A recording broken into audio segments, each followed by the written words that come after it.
Hello class 8, this is Rohit Tiwari and I am going to teach you today the revenue system which was in British administration and still some part is going on. तो हम लोग last time जो chapter कर रहे थे वो था, chapter का नाम था effects of British rule. It's a chapter number 3 from history book.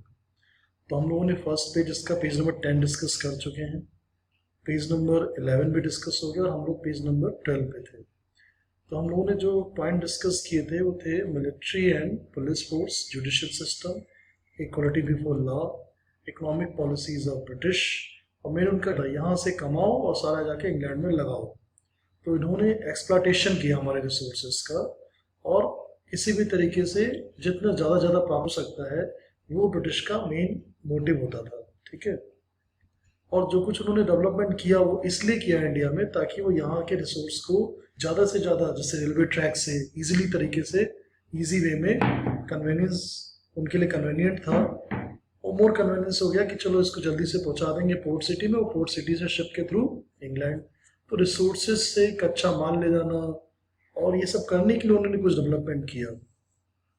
उसके अलावा वो यहाँ से रेवेन्यू कलेक्ट करते थे. अब उनकी रेवेन्यू पॉलिसी क्या थी, अब यहाँ पे आपको बताया गया रेवेन्यू पॉलिसी के बारे में, फिर कॉन्सिक्वेंसेस भी उसके बताए गए हैं. तो दो टॉपिक यहाँ पे इन्होंने लिए हैं. तो ब्रिटिश रूल से पहले गाँव में एक सिस्टम होता था जिसमें राजा को लगान जाता था. रेवेन्यू का मतलब खेती का लगान, और वो स्टेट की मेन इनकम होती थी. लेकिन जब ब्रिटिश पीरियड आया तो revenue was based on the type of cultivated crop, कि कौन सी क्रॉप उगा रहे हैं, कितनी खेती है, मतलब बहुत मैनेटली तरीके से, मतलब फार्मर को बिल्कुल एक्सप्लॉइट करना. तो जो पहले के जो राजा महाराजा राजा होते थे, इंडियन किंग्स वगैरह, वो लेते थे किसानों से लगान, लेकिन इतना ज़्यादा उनको हैरान परेशान नहीं करते थे, उतना इनको मेंटली और फिजिकली हैरेसमेंट नहीं करते थे. लेकिन ब्रिटिश ने क्या किया कि जैसे नहीं सोने की मुर्गी अंडा देने वाली, उससे जितनी जल्दी अंडे एक दिन में निकाल दो, तो वो उन्होंने फार्मर्स के ऊपर शिकंजा कसा. और पहले के बेस पे क्या होता था, farmer were exempted from taxation in case of crops. लेकिन ये सब उन्होंने धीरे धीरे चेंज कर दिया. Revenue was mainly collected in the form of the grains. Even in the case of late payment of tax the farmer land was not confiscated. ये सब अच्छी चीजें थी जो नहीं होती थी, लेकिन ब्रिटिश लोगों ने पूरे का पूरा सिस्टम चेंज कर दिया. To increase income the British made important changes in the revenue system. Land was measured and as per the area of the land the tax was fixed. Payment of tax was made compulsory in the form of cash. If the farmer failed to pay tax in time, this land would be confiscated. The British system of land revenue collection differed from the place to place, which led to exploitation of all the farmers.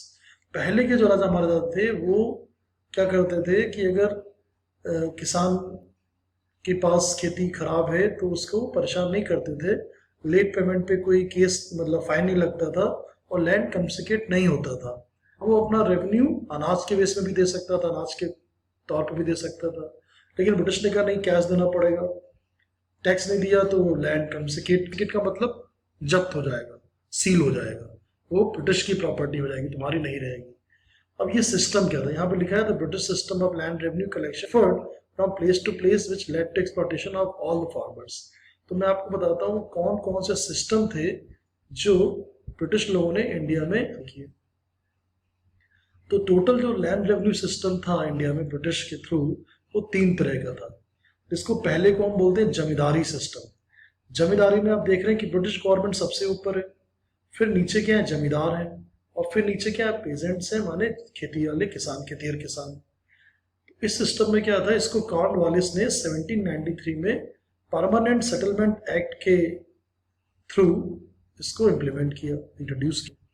यानी ये 1793 में लाया गया और इसको introduce किया गया बंगाल में, बिहार में, उड़ीसा में और वाराणसी यानी यूपी में. इसको परमानेंट सेटलमेंट सिस्टम कहा गया. इसमें गांव में जो जमींदार होते थे उनको कहा गया कि आप टैक्स कलेक्ट करोगे और टैक्स का एक पार्ट अपने पास रखोगे, बाकी सारा पार्ट किसको दोगे, कंपनी को दोगे. अब इसको समझिए, जमींदार जो था वो जमींदार टैक्स को, जो टैक्स था उसको 11 पार्ट में डिवाइड करता था। यानी 11 पार्ट का मतलब है कि जो टैक्स टोटल था, the realise amount would be divided into 11 parts. 1/11 of the share belongs to zamindar and 10/11 of the share belongs to the East India Company. यानी जो टैक्स आया है, रेवेन्यू जो आया है, उसका एक पार्ट तो जमींदार रखता था और उसके 10 पार्ट्स जो होते थे वो कंपनी को रहता था। ठीक है, यानी कंपनी जबरदस्त प्रॉफिट में। एक तरह से जमींदार उसके लिए क्या हो गए, एक तरह से स्लेव्स हो गए, काम करने वाले लोग, जो उसके यहाँ पे गांव वालों से, किसानों से टैक्स लेते थे। 11 पार्ट करते थे टैक्स का, एक पार्ट में रखते थे, 10 पार्ट किसको दे रहे हैं, ब्रिटिश गवर्नमेंट को दे रहे हैं। तो ये 1793 का सिस्टम था, जमींदारी प्रथा, जमींदारी सिस्टम। ठीक है, अगला था रैयतवाड़ी सिस्टम। अब रैयतवाड़ी सिस्टम, इसको इंट्रोड्यूस किया थॉमस मुंडो ने 1820 में। Major areas of introduction includes Madras, Bombay, parts of Assam, Coorg province of British India. तो ये इंडिया के कुछ अलग अलग पार्ट में लगाया गया, मद्रास में, बॉम्बे में, आसाम में। और रैयत का मतलब होता है किसान। ठीक है, रैयत माने किसान। अब इसमें सीधे किसान से, यानी कोई बीच में इन्वॉल्वमेंट नहीं है किसी जमींदार का, किसी मिडिल मैन का। कंपनी सीधे किसानों से लगान वसूल करेगी। अब उसमें और भी उनको प्रॉब्लम होगी। The revenue rates of ryotwari system were 50% where the land were dry and 60% in irrigated land. तो टैक्स क्या है, directly from tax was collected directly from the peasants.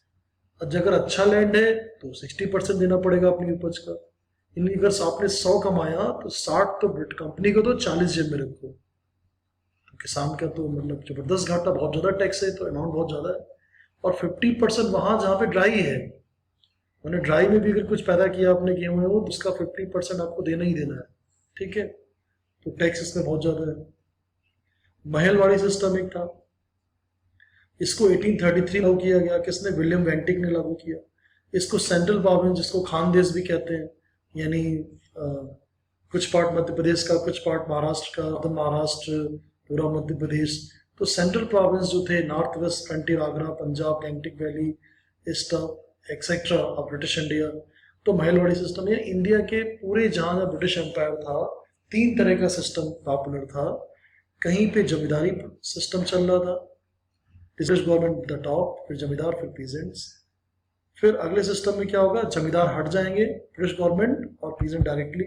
यानी वो कौन सा सिस्टम है, रैयतवाड़ी सिस्टम। किसान और कंपनी डायरेक्टली टैक्स का कलेक्शन होगा उनके बीच में। अब महलवाड़ी में क्या है, ये जो तीसरा सिस्टम है महलवाड़ी, इसमें जमींदार की जगह पे ग्राम सभा कर दी। देखते हैं क्या होता है। Mahalwari system had many provisions of both zamindari और रैयतवाड़ी। तो रैयतवाड़ी और जमींदारी को मिला के जो बना दिया वो हो गया महलवाड़ी सिस्टम।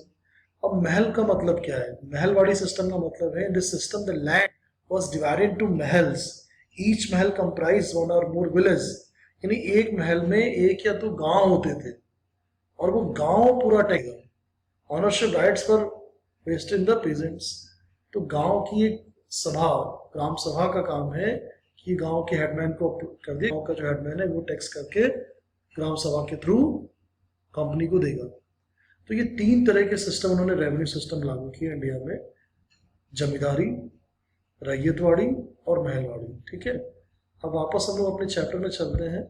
तो ये जो बात कर रहे थे कि कौन कौन 3 तरह के रेवेन्यू पॉलिसी उन्होंने लगाई इंडिया के अलग पार्ट में, हमने तीनों डिस्कस किया। अब कॉन्सिक्वेंसेस क्या होंगे नई लैंड रेवेन्यू पॉलिसी के, लोग खुश हो जाएंगे, आपको क्या पता, इतना ज्यादा टैक्स ले रहे लोग क्या होंगे, दुखी होंगे, किसान नाराज होगा, चाहे वो छोटा किसान हो चाहे वो बड़ा किसान हो।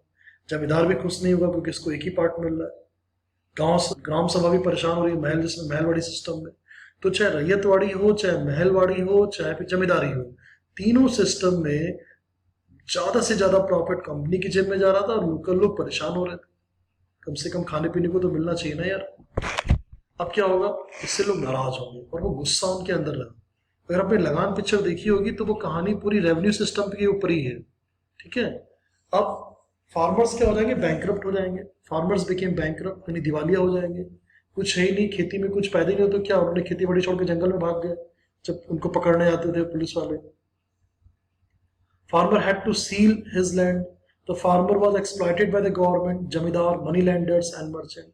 यानी जबरदस्त एक्सप्लॉयटेशन। इसमें सबसे बुरी हालत किसकी हो रही थी? काम की हो रही थी।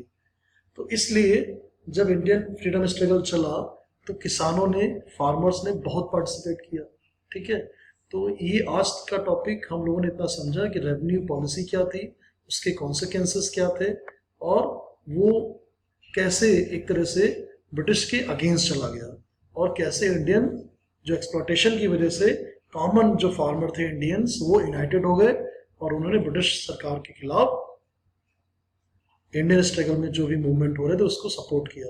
जैसे कहानी आती है बिरसा मुंडा की, उन्होंने इंडिगो प्लांटेशन की कहानी है, उसमें उन्होंने ब्रिटिश गवर्नमेंट के खिलाफ पूरी तरह से जंग छेड़ दी आदिवासियों के साथ, अपने केवल तीर कमान के साथ में। एक तरफ ब्रिटिश के पास सब कुछ, सारे रिसोर्स, सारी गन्स, हर तरह के वेपन्स उस जमाने के लेटेस्ट, एक तरफ तीर कमान से लोग लड़ पड़े। क्यों लड़े? क्योंकि आप जिंदा रहने नहीं दे रहे हो लोगों को। तो फार्मर्स ने उस समय बहुत परेशानियां उठाई, बहुत तकलीफ उठाई, और बाद में यूनाइटेड हुए और उन्होंने स्ट्रगल किया, उन्होंने रिवॉल्ट किया अगेंस्ट ब्रिटिश। मैं इसको रिवॉल्ट भी नहीं कहूँगा, मैं इसको रेवोल्यूशन कहूँगा। एक तरह से रेवोल्यूशन किया उन्होंने अगेंस्ट ब्रिटिश एम्पायर। बहुत से लोग मारे गए, उनके सेक्रीफाइस हुआ, दे आर मार्टर्ड, लेकिन finally we got a freedom in 1947। ठीक है, तो आज के लिए इतना बहुत है। आज रेवेन्यू पॉलिसी को समझिए, उसके कॉन्सिक्वेंसेस को पढ़िए, और होमवर्क आपका यही है कि वो तीनों तरह के रेवेन्यू सिस्टम को अपने नोटबुक में लिखिए। ठीक है, thank you so much, have a nice day.